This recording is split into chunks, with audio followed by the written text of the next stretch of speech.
மத்தேயு எழுதின சுவிசேஷம் அதிகாரம் 17. 6 நாளைக்கு பின் இயேசு பேதுருவையும் யாக்கோபையும் அவனுடைய சகோதரனாகிய யோவானையும் கூட்டிக் கொண்டு தனித்திருக்கும்படி உயர்ந்த மலையின் மேல் போய் அவர்களுக்கு முன்பாக மறுரூபமானார். அவர் முகம் சூரியனைப் போல பிரகாசித்தது. அவர் வஸ்திரம் வெளிச்சத்தைப் போல வெண்மையாயிற்று. அப்பொழுது மோசேயும் எலியாவும் அவருடைய பேசுகிறவர்களாக அவர்களுக்கு காணப்பட்டார்கள். அப்பொழுது பேதுரு இயேசுவை நோக்கி, ஆண்டவரே, நாம் இங்கே இருக்கிறது நல்லது. உமக்கு சித்தமானால் இங்கே உமக்கு ஒரு கூடாரமும் மோசேக்கு ஒரு கூடாரமும் எலியாவுக்கு ஒரு கூடாரமுமாக 3 கூடாரங்களை போடுவோம் என்றான். அவன் பேசுகையில் இதோ ஒளியுள்ள ஒரு மேகம் அவர்கள் மேல் நிழலிட்டது.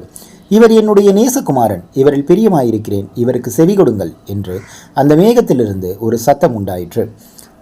சீஷர்கள் அதை கேட்டு முகங்குப்புற விழுந்து மிகவும் பயந்தார்கள்.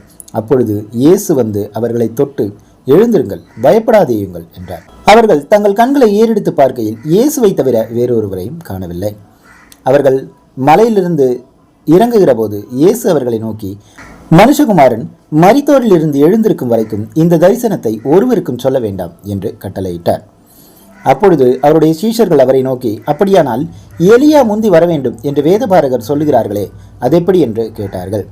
இயேசு அவர்களுக்கு பிரதியுத்தரமாக, எலியா முந்தி வந்து எல்லாவற்றையும் சீர்படுத்துவது மெய்தான், ஆனாலும் எலியா வந்தாயிற்று என்று உங்களுக்கு சொல்லுகிறேன். அவனை அறியாமல் தங்கள் இஷ்டப்படி அவனுக்கு செய்தார்கள். இவ்விதமாய் மனுஷகுமாரனும் அவர்களால் பாடுபடுவார் என்றார். அவர் யோவான் ஸ்நானனை குறித்து தங்களுக்கு சொன்னார் என்று சீஷர்கள் அப்பொழுது அறிந்து கொண்டார்கள்.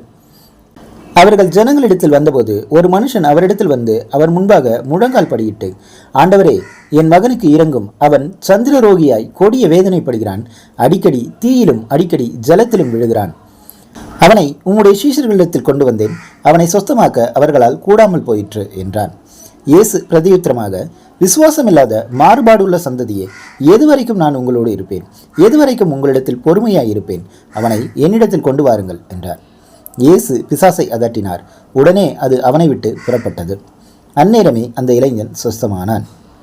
அப்பொழுது சீஷர்கள் இயேசுவினிடத்தில் தனித்து வந்து, அதை துரத்திவிட எங்களால் ஏன் கூடாமற் போயிற்று என்று கேட்டார்கள்.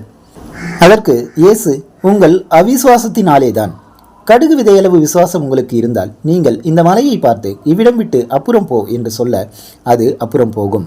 உங்களால் கூடாத காரியம் ஒன்றுமிராது என்று மெய்யாகவே உங்களுக்கு சொல்லுகிறேன். இந்த ஜாதி பிசாசு ஜபத்தினாலும் உபவாசத்தினாலுமே அன்றி மற்றெவ்விதத்தினாலும் புறப்பட்டு போகாது என்றார். அவர்கள் கலிலேயாவிலே சஞ்சரிக்கும் போது இயேசு அவர்களை நோக்கி, மனுஷகுமாரன் மனுஷர் கைகளில் ஒப்புக் கொடுக்கப்படுவார். அவர்கள் அவரை கொலை செய்வார்கள், ஆகிலும் 3ஆம் நாளிலே உயிர் தெழுந்திருப்பார் என்றார். அவர்கள் மிகுந்த துக்கமடைந்தார்கள். அவர்கள் கப்பர்நகூமிலே வந்தபோது வரி பணம் வாங்குகிறவர்கள் பேதுருவினிடத்தில் வந்து, உங்கள் போதகர் வரி பணம் செலுத்துகிறதில்லையா என்று கேட்டார்கள். செலுத்துகிறார் என்றான். அவன் வீட்டிற்குள் வந்தபோது அவன் பேசுகிறதற்கு முன்னமே இயேசு அவனை நோக்கி, சீமோனே, உனக்கு எப்படி தோன்றுகிறது? பூமியின் ராஜாக்கள் தீர்வையும் வரியையும் தங்கள் பிள்ளைகளிடத்திலோ அந்நியரிடத்திலோ யாரிடத்தில் வாங்குகிறார்கள் என்று கேட்டார். அதற்கு பேதுரு, அந்நியரிடத்தில் வாங்குகிறார்கள் என்றான். இயேசு அவனை நோக்கி, அப்படியானால் பிள்ளைகள் அதை செலுத்த வேண்டியதில்லையே? ஆகிலும் நாம் அவர்களுக்கு இடரலாய் இராதபடிக்கு நீ கடலுக்கு போய் தூண்டில் போட்டு முதலாவது அகப்படுகிற மீனை பிடித்து அதன் வாயை திறந்து பார், ஒரு வெள்ளிப்பணத்தை காண்பாய், அதை எடுத்து எனக்காகவும் உனக்காகவும் அவர்களிடத்தில் கொடு என்றார்.